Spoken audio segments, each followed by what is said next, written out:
here. Hey, I'm going to do a real quick video on some interesting trade rumors and some general discussions today. We're going to talk about Donald Parham, Parham and Frohoko, an interesting free agent signing that just popped up today, and our running back, Austin Ekeler. So, guys, let's get into it.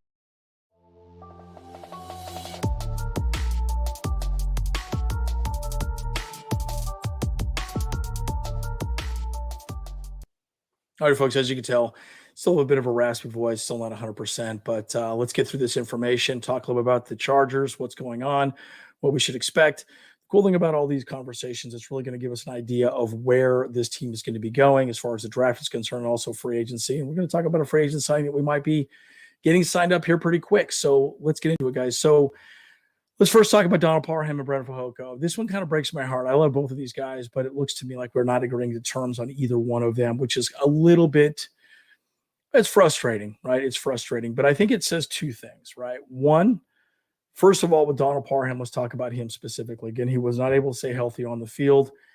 His production wasn't quite there, but his production was there when he was on the field, right? So the problem is, this is also a very tight or very deep tight end class, right? And, again, I do believe that we're probably going to get a tight end at some point in this draft. So it's one of those things where you have to ask yourself this question, right? Do we need Donald Parham? The answer is probably no. And that kind of breaks my heart. But again, this is part of the business. And so, again, his injuries, all these different things. I mean, again, in 3 seasons, Parham registered 15 total starts, 479 receiving yards, and 7 total touchdowns.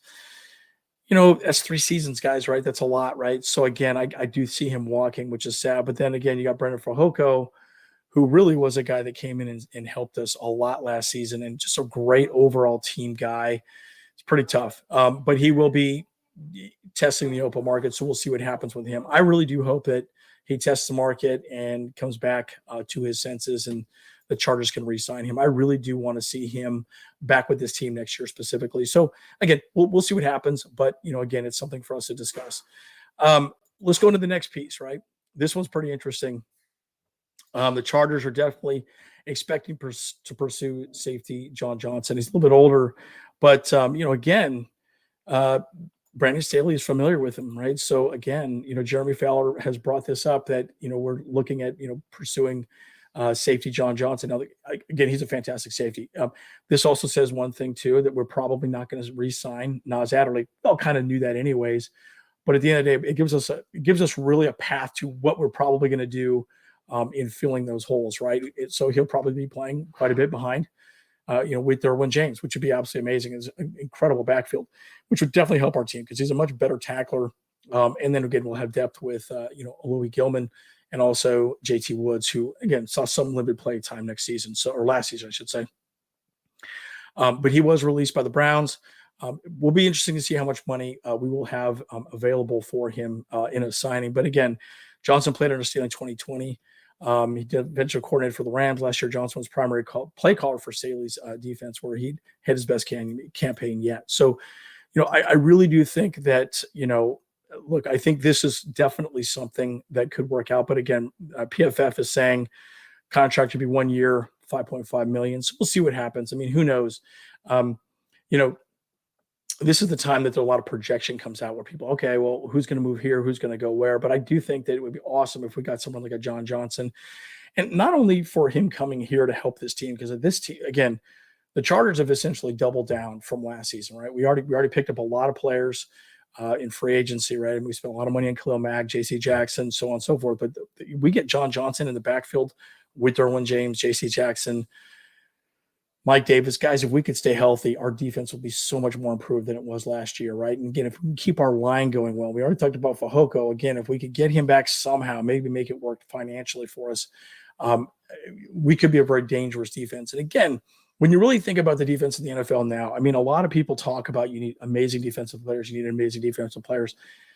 The problem is you're not going to stop teams like the Chiefs or the Eagles. They're going to score points, right?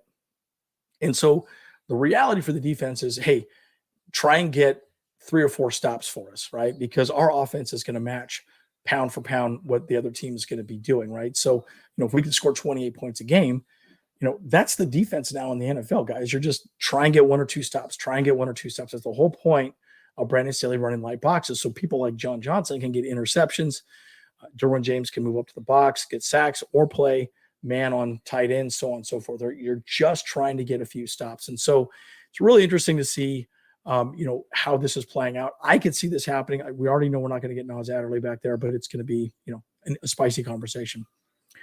So let's get into the heart of the matter, why you guys really are here, why we really want to discuss today's conversation. It's all over Twitter. There's tweets, all the above, right? Our boy, Austin Ekeler, is wanting to explore trade options. Now, it's something my brother James talked about quite a bit. I think a video was last week. I think it was Monday or Tuesday of last week, how we talked about we should trade away Austin Ekeler. Again, I don't think anybody really wants to see Austin Ekeler traded. I personally don't. I think he's an absolutely fantastic running back. Well, he's really not a running back. I think I always consider more of like a flex or some sort of hybrid running back wide receiver, especially the amount of catches he had last season. But again, the man scored almost 40 touchdowns in 2 years in a row, right? His value was extremely high. Now, think about this for a second, guys. Again, they tried to make an extension happen, did not work, okay? I think Austin Ekeler got frustrated because all this money was freed up, and then guess what? Sorry, we don't want to extend you, Ekeler. The problem is Austin Ekeler is going to be 28 when the season starts. He's a running back. He's smallish. These are tough decisions, guys, right? Agree or disagree with them. They are hard decisions to be made, right? And teams have to make decisions, not for the moment, but for the long term. And right now, is Austin Ekeler the long-term solution? The answer is no. A lot of people kept talking about Bijan Robinson. Again, up to this point, up to this exact situation, I thought Bijan Robinson, there's no way it was going to happen. No way. But at the end of the day, guys, you have to ask yourself this question. It's probably going to happen. Again, Ekeler will be 28. There could be a shot that we go after someone like a Bijan Robinson. What if we trade him off? Let's say we get a first-round pick and a second-round pick next year, or maybe a second-round pick, a third-round pick, and another third-round pick next year. And then we maybe get like a linebacker or a backup offensive lineman or a good rookie offensive lineman. Those types of trades make sense, right? Because Austin Ekeler still has a lot of gas in the tank. We all know that. But the problem is, guys, at the end of the day, he's a smallish back. Injuries do happen. And, it'll be really interesting to see how he plays out in this trade. Look, there's a lot of money out there. Everything I saw talked quite a bit about, the Bengals potentially going after him, the Bears potentially going after him. And these are all things that could really happen, right? And the Bears have a lot of draft picks, right? So there's a lot of things that could happen with them in the open market. Again, Ekeler, what an amazing value, right? Whatever happens with Austin Ekeler, I promise you he'll make more money if he goes to another team. We all know that. But the problem is, I'm sure he's just frustrated that he's seeing all this money freed up and none of it's going back to him because, he's sacrificing his body. He's a businessman, right? Players have to make decisions around business decisions. You got to get as much money as you possibly can. You got to pay your agent to pay taxes, right? So not all of this money that the $24.5 million contract actually goes to Austin Ekeler. He'd probably be lucky if half of it went there with taxes and everything else. So it's one of those situations where I promise you he's trying to figure his life out. He knows football is not going to be the longest term answer for him. But again, 28, maybe got 2 years of really good football left in front of him.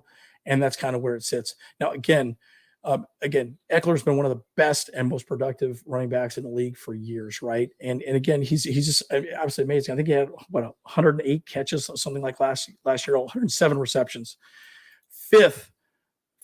I mean, just the guy's just amazingly prolific, right? But again, you have to also ask yourself this question too: that Austin Ekeler is also in a very crowded running back room. You got Joshua Kelly, who's I think arguably a very good running back, just hasn't had an opportunity.